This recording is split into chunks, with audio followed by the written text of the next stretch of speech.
All right, Shalom. It is your brother Yawanathan. First and foremost, want to give all praises to the Most High, Yahweh, Bahashem, Yahweh Shai, Bahashem, Yukah Kadash. Want to give double honors to the apostles and the elders of Great Millstone who taught us His truth and real well.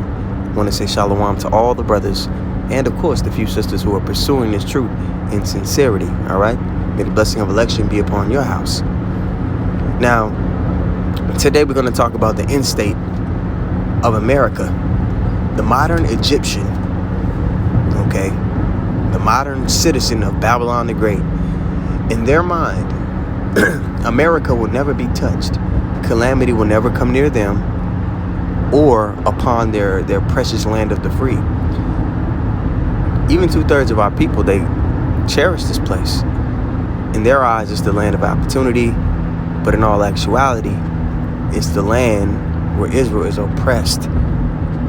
This is a chief corporation that the elites use or have been using. They're tanking it at the moment, but they have been using to deteriorate the mind and spirit and morality of the world. All right, and the scriptures talk about the great destruction of this place, how this place is going to be an example, the same way Sodom and the 5 cities were an example to those who after should live ungodly. So since I mentioned the scripture, let's go to Revelation, the 11th chapter, and read the 8th verse, okay? It reads, "And their dead bodies shall lie in the street of the great city."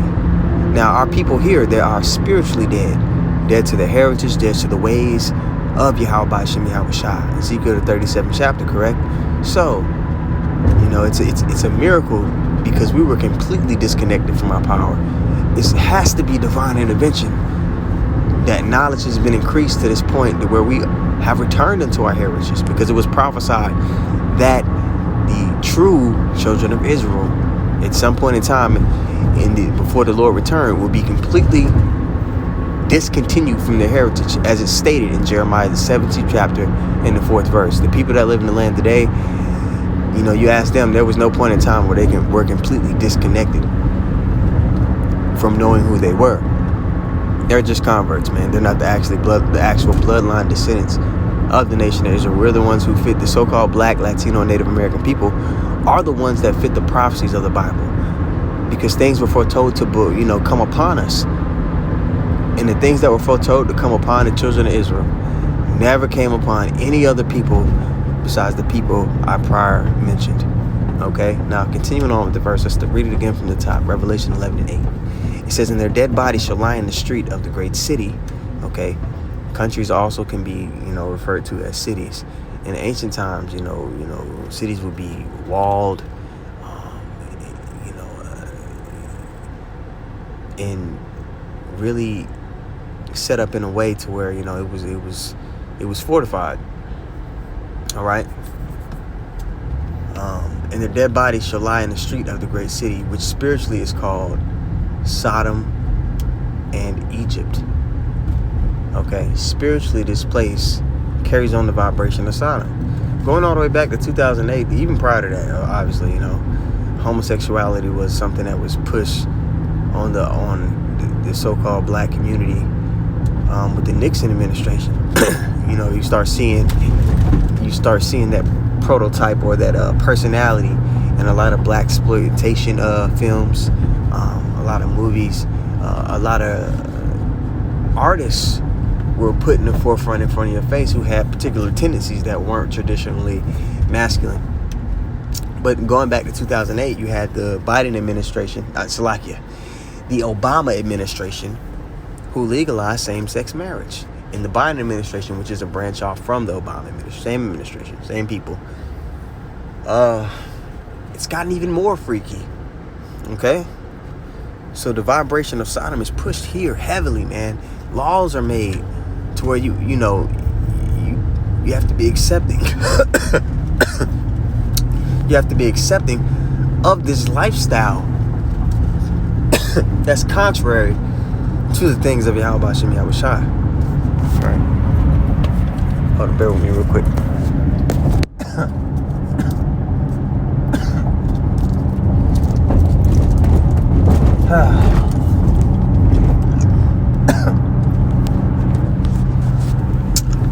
And their dead bodies shall lie in the street of the great city, which spiritually is called Sodom and Egypt. Now, this place is likened unto Egypt, not only because of the architecture, and Elder Yashawamba always goes into how the Mississippi mirrors the Nile. Cities like Memphis, a lot of the customs that are kept here mirror Egypt. But predominantly, this is the place where all 12 tribes again were oppressed together. You must remember,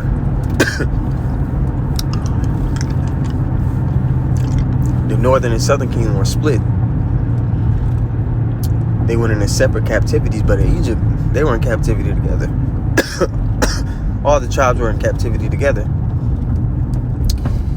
And over here, once again, Judah and Israel were oppressed together. Okay, so this is the place of our bondage, of our captivity, as it is this day. Okay? Now, it's prophesied again, and we jump down later in this chapter, in the 13th verse, that America will be touched, so that mindset, and let me actually just go get it in Psalms. Because even our people are under this notion that America is just gonna continue on as it is. Some way, somehow, things will go back to normal, and they can't picture or fathom the end of this place. They can't fathom the world, under a different vibration than America is pushed out under a different wine. All right, and that's how Esau feels as well. Psalms 49:11. Their inward thought is that their houses shall continue forever, and their dwelling places to all generations. They call their lands after their own name. So the lands that they conquer or colonize, they'll call it after their names. And then years later, in the textbooks, in the movies, in all forms in which information is dispersed, they'll paint the picture to the masses that they're the original people of that land. And to those who don't have the spirit, man, they'll go along, you'll dance to the tune of those lies. But having this new song sets you free from the lies of the wicked. All right? This new song, this understanding of Yahweh Shem Yahushua, the prophecies, the things that are, foretold to take place, that why we're in the situation we're in, and you start to dig and ask questions, and the Lord reveals things to you, it sets you free from the lies. Okay?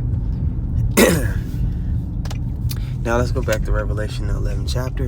Let's jump down to the 13th verse, okay? Bear with me while I get it.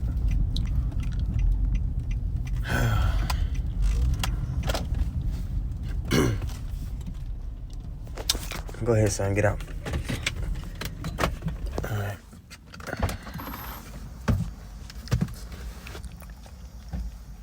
Okay. Revelation 11 and 13.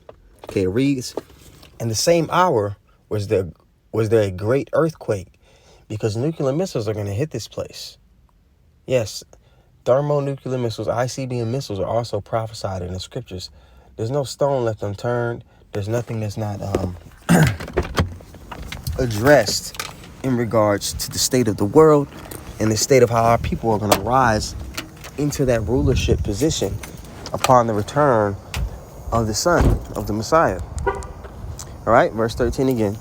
"In the same hour there was a great earthquake, and the 10th part of the city fell." Talking about America, Babylon the Great. There's 10, ranges of zip codes here in America. And even if you look, and also if you look at a FEMA map, it's broken up in 10. It's broken up into 10 different portions. Okay. So this is something that is spot on when it comes to America, because a lot of people they're like under this notion that America is not in the Bible. It is in the Bible. It is prophesied about. It's not going to say America verbatim, because we wouldn't even have this book if it said America. But the Lord spoke in parables, just like in Matthew the 13th chapter. Everything's not going to be so blatant. But to those whose the mysteries are revealed to, this understanding is plain. All right? And the 10th part of the city fell, and in the earthquake were slain of men 7,000, the complete number of men. Remember, 7 represents completion. And the remnant were frightened, the remnant of Israel, those who, will be delivered from the plagues, from the scourges, and gave glory to the power of heaven.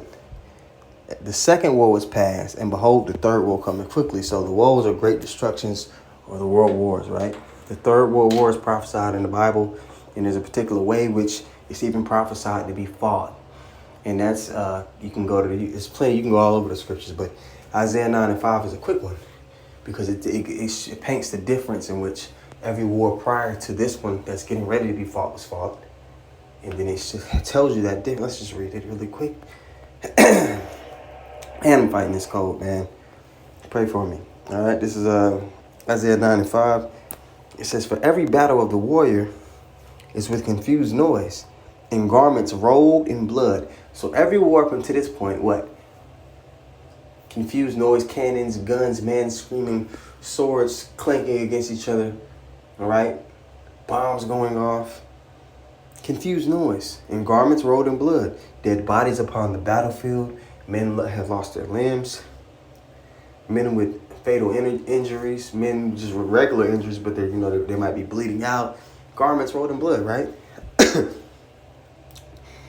But it's right here. It's giving you a differentiation. It says, "But this shall be with burning and fuel of fire." So it talks about how this third world war is going to be fought. And then in the very next verse, it's talking about the establishment of the kingdom of heaven.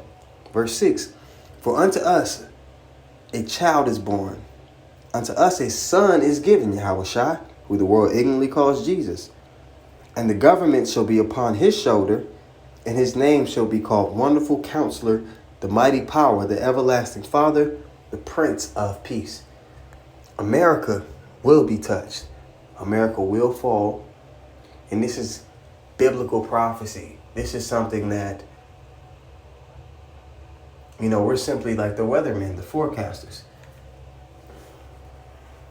We're just warning our people that, before this takes place, you got to be, repent. You got to be, start to rehearse the righteous acts, believe, refrain from, the wickedness that this place pushes, lest you partake in the destruction.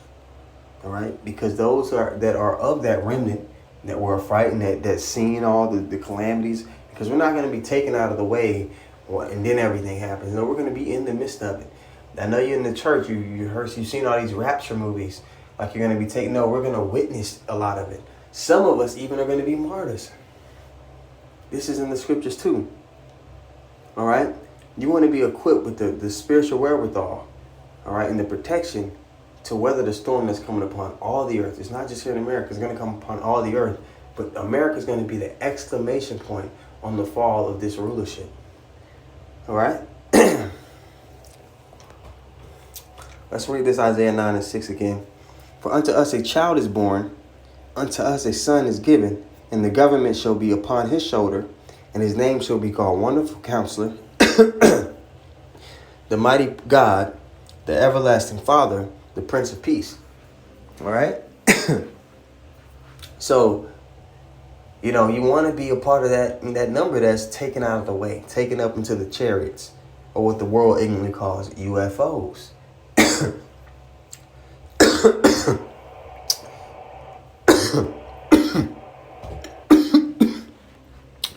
You go to Ezekiel 1.